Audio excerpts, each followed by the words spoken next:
सजन थई सिकामो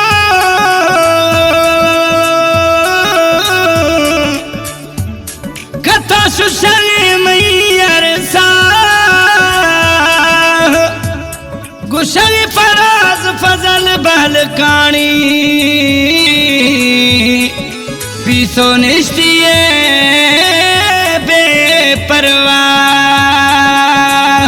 फजल फराज है सौट वकार बालकानी फरमाश है मिठा चौक होटलाश वहीद बालकानी है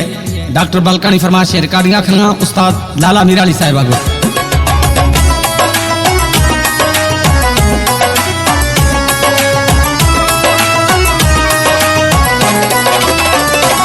दिल थई जनन छंद दे जवाब बुआ सुरुआ पलामा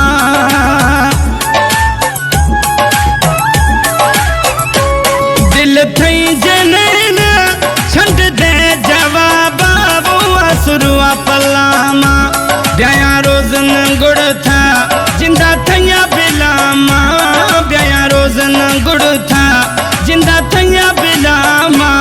दिल जे नैन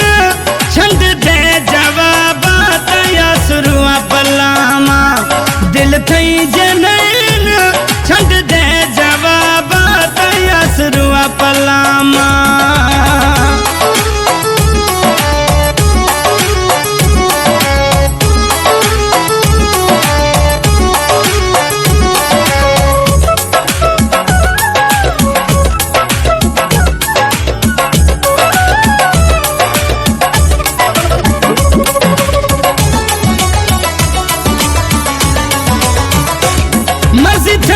मिठड़ा बोले जोर जानी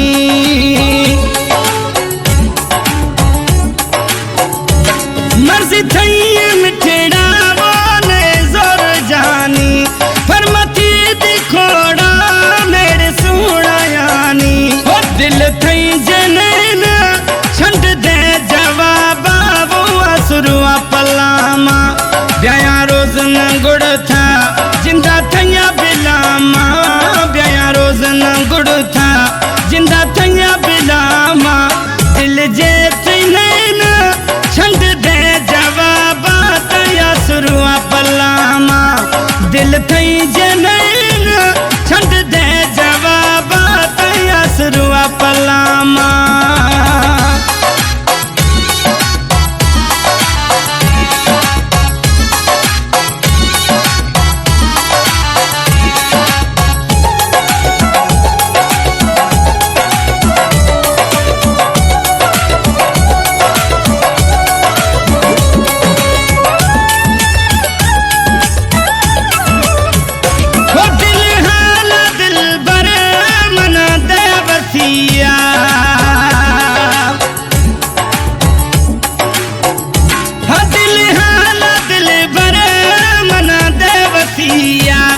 महसूस भी अगीचा थई बेरुखिया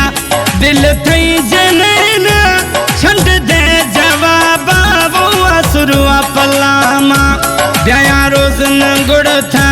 जिंदा थैया बिलामा ब्याया रोजन गुड़ था जिंदा थैया बिलामा दिल जे नैन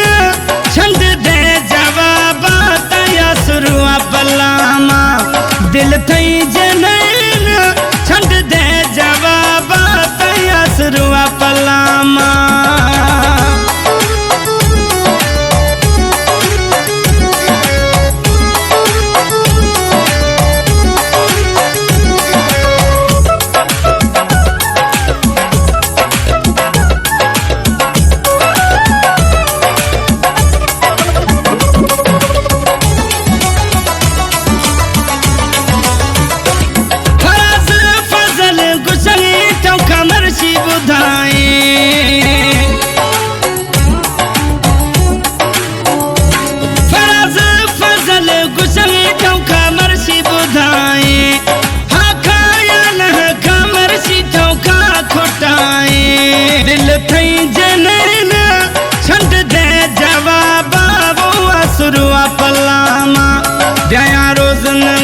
था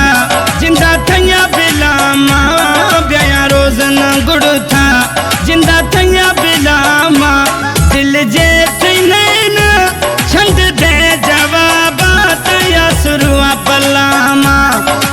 थई जनैन